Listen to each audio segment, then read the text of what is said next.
welcome back. So if we were talking about pocket knives or flashlights, this would be the state of the collection, but for our purposes, we're going to talk about the state of my cable collection, or the state of my budget cable collection, or here's the story of how I started collecting cables. It actually came up a day or two ago. Someone was asking me, which cable should I buy, this one or that one, and then I kind of remembered that I never really walked through a lot of the cables that I've purchased over time, or I've talked about them individually, but never really all together. So we'll kind of go through that story. This is more story time as opposed to hardcore review.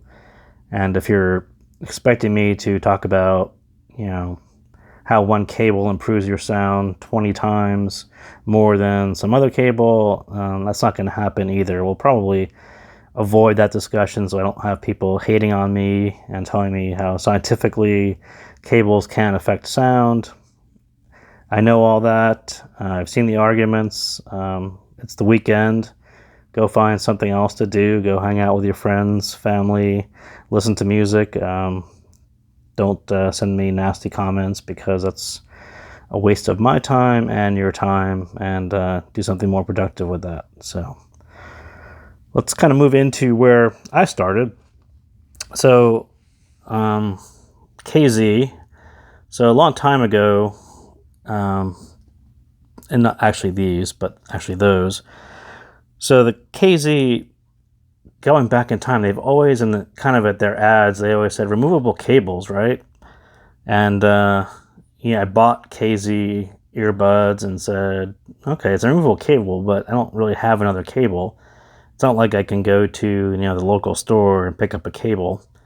So I never really understood it. And then I kind of found myself on HeadFi, and there's a KZ impressions thread. And one day, I'm pretty sure it was Slater who actually said this, and I mention Slater all the time, and part of that goes back to this particular reason. He talked about the KZ rose gold cable, which I had read about, and I said, hey, that looks really cool. I wonder where I can get that, and kind of never really knew. And then it pops up on HeadFi, and Slater is like the guy who, he's everywhere on HeadFi, so you're always scared to ask the super celebrity on HeadFi a dumb question. So I did, and he was super nice and said, oh yeah, here's the link, it's $4, it's a great cable. And so that's this is actually the $4 KZ, I forget, I think it's the ZSN cable, actually, the purple ZSN cable. And it is super nice looking if you're into kind of that bright copper look. And so the original cable, you can almost see the difference between the two. The braiding on the original KZ cables is much tighter. The pink gold is just kind of slightly thicker. So that was sort of my first thing, was trading this guy up for this guy. And I think I also got the microphone version, because you can play and pause songs at the same time, which was cool. So that was my first experience buying an upgrade cable. And did this cable sound any better than that cable on the ES4 or the ZSN, whatever I had? Probably not. I didn't notice it. I just thought this cable was super cool, because it wasn't quite as tangly as the original KZ, and it looked super cool. And it was sort of mythical that you could only get it on that one purple version of the ZSN. So that was where I started. But I kept reading on the KZ impressions thread, and months later comes along the KZ yellow silver upgrade cable. And people were asking, hey, is this thing worth it? Anyone know anything about this? And so what had happened was, there's another important thread on HeadFi, Hakuzen's cable thread, and he goes through and does some measurements and says the impedance on this cable is good, bad, It's a very brief description of each one, and he kind of says, oh yeah, the KZ yellow silver cable is probably the best KZ upgrade cable they've done. And prior to this, they've done some more expensive ones. So I think this one was about $9 or $12. Previous to that, I think they had some more expensive ones. But this one came along. And so this was probably my first actual upgrade cable. So I think you're going from a 4-core to, this is a 6 or an 8. I don't remember which one it is. But it still lives on. This is the KZ ES4. Again, this was kind of a special edition. This was the green transparent version. So like the purple and pink gold, the green version of the ES4 happened to be transparent. I think the others were not, so I ended up with the green one. So transparent, green, yellow and silver cable. I think I only bought one of these, but it actually has really nice hardware on it for the price, and it was a KZ. So similar to what people ask me, it was kind of plug and play for KZ. It was by KZ, known to work. I didn't have to go reading around a whole bunch about it, and Hakuzen said it was fine, so I bought that, and that is the yellow and gold. And let me see if it's, I'm pretty sure it actually is a little thicker than your 4-core.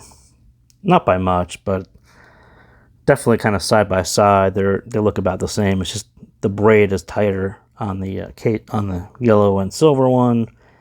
Again, it's kind of a softer, more ropey feel, as opposed to this is kind of a tighter. It's not quite as ropey as they get. Seems like kind of as you get into the 8 cores and 16 cores, it feels more ropey than wiry, if that makes any sense. So this is the ZS10 Pro, and this was the NiceHCK 16-core cable. So this was the kind of my first 16-core cable, and again, this one came down to just reading threads and watching forum messages and trying to figure out what is kind of the one accepted 16-core, and you can kind of see there's actually quite a difference between the two, and that's sort of, I'm pretty sure that's an 8 to a 16. I don't actually remember, but so NiceHCK 16-core was kind of the same story.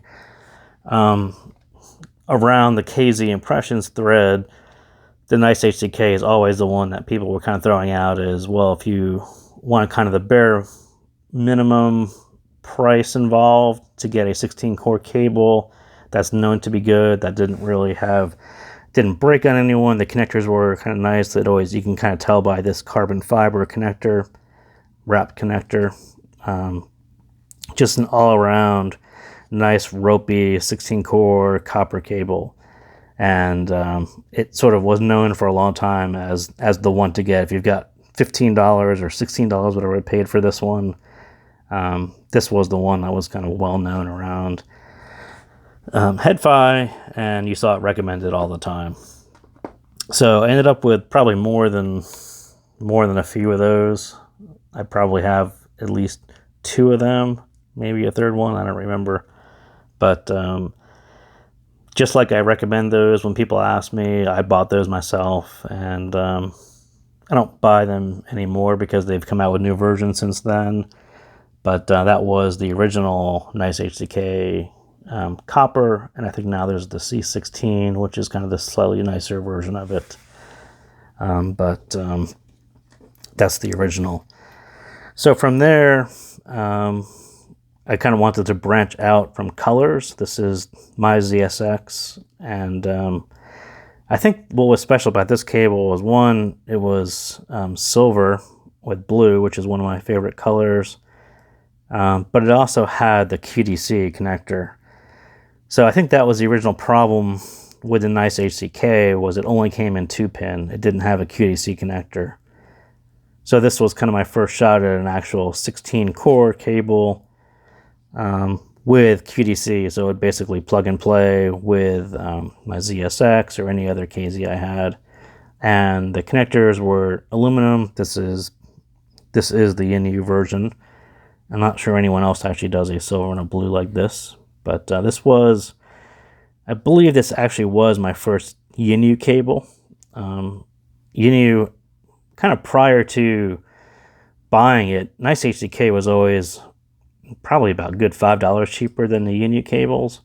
So this one kind of took a little motivation to actually spend some extra money to go get a cable. And I'm not sure it's, yeah, I think size-wise and feel, they're very similar. It's just, I think the NiceHCK actually feels a little ropier than this one. This is a little stiffer, not as soft as the NiceHCK, but still a super nice cable.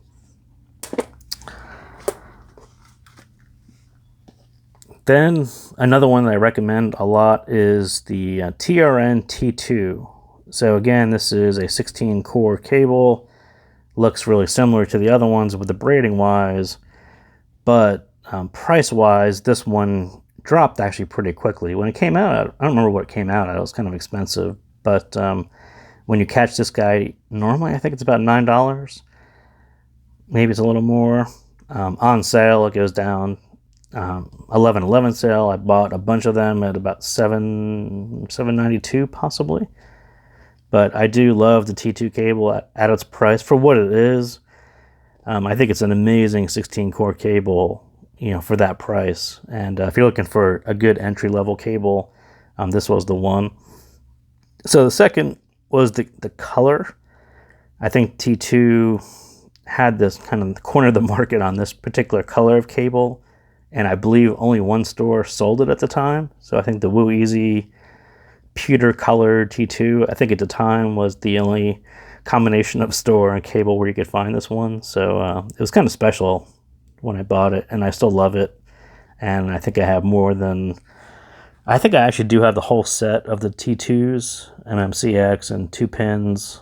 But again, I think these guys are limited to 2 pins and MMCX, no QDC. So I use them on some things, but I wish they would come out with a QDC or a blonde connector for those guys as well. So this is kind of what your typical black cable would look like if you ever wanted to. This is the Yinyoo black 16 core cable. So if you were looking for something that was same color, if you had a black cable and you didn't want to go pewter or copper or gold, these are what the black cables look like. And it's kind of a plastic coated cable, so it feels different than the pure copper ones. And what kind of gets you out of the box is it's a little stickier than like a pure copper cable. So it's a little more tangle prone than, say, a pure copper cable, but you kind of get around that, and I think it loosens up its stickiness a little bit. So it's not as bad as it was when I pulled it out of the box. But that was kind of the first thing that struck me, was it wasn't like my other copper cables where it was just like this soft, beautiful copper rope. This was kind of a little stickier version of the copper, but it's cool. I don't buy too many black ones like this. I have, I think, 2, and I have a Yinyoo and a T2 version, which I'll get to in a minute.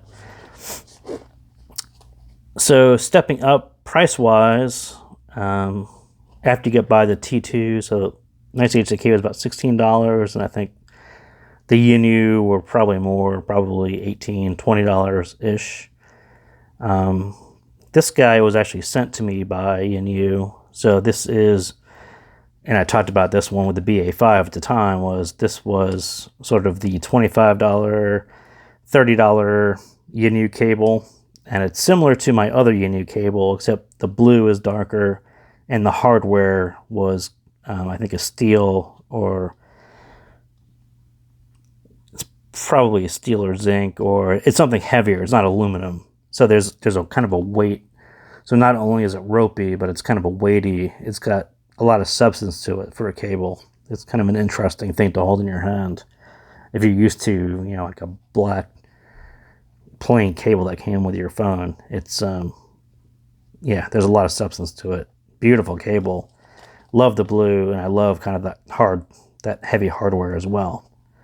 So this guy is kind of where I sort of draw the line at that $25 range.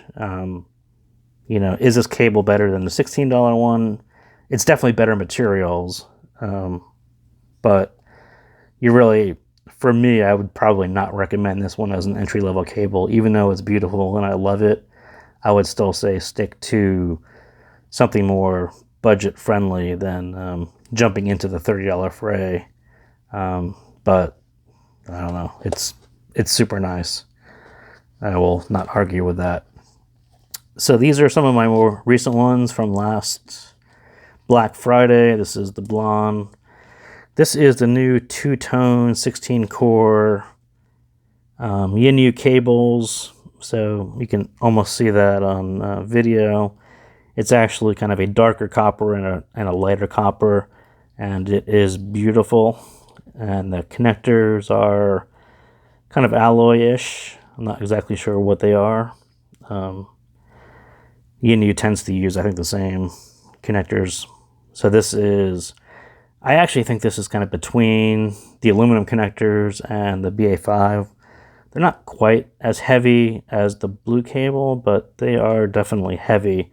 And there is definitely kind of a weightiness, you know, when you get the metal earbuds on the blonde with the metal connectors and this ropey copper, the whole thing is kind of weighty, and it's very cool to actually hold it in your hand.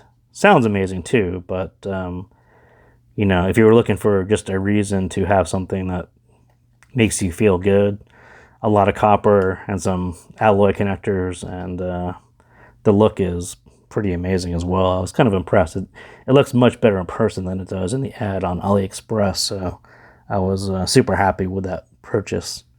And I simply bought it on AliExpress because this was the 11/11, 50% off.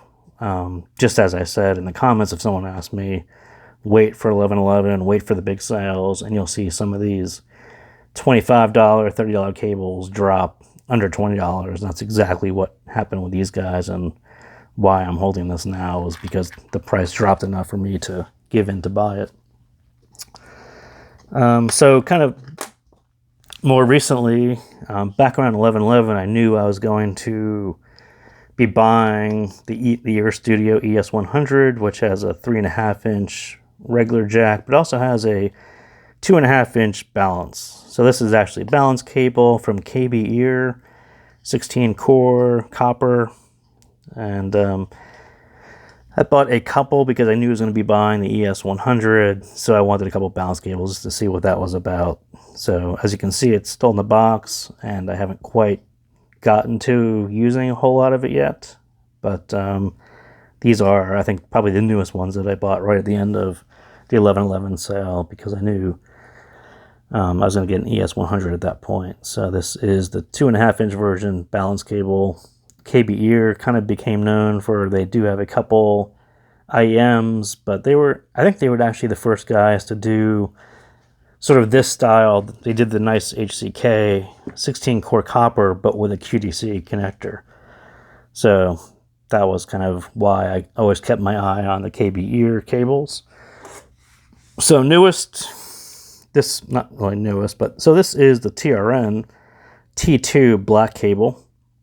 So really similar to the Yinyoo cable. Not exactly the same, but pretty close. I think the T2 braiding is slightly different than the Yinyoo braiding, but same carbon fiber connector, TRN logo, and these are the Sony MH755s with MMCX connectors. So over break, I found this guy on Reddit who was, there's a couple guys who do custom MH755 modifications, adding either new cables or, in this case, the MMCX connector. So this is a Sony MH755 MMCX with the TRN T2 black cable. So this is one of my new favorite friends for the collection. And so that's about it. I just wanted to run through a lot of the cables because I've been talking about them for, it seemed like recently people have been asking about cables again, so I kind of wanted to walk through the ones I had and kind of why I bought some and why I tell you to wait for sales for some, because this front row tends to be budget friendly, you know, $4, about $9. This is probably $12 now ish, and that guy's expensive, so I don't say go after that guy because that one's kind of a special one. But TRN T2 cable, highly recommended, especially at its price, off sale. On sale, I would look kind of at these guys, kind of these $25, $30 range. Wait till these guys drop below 20, and we'll see what happens later in the year. That's what I'm going to do anyway. So thank you for tuning in, and I will see you next time.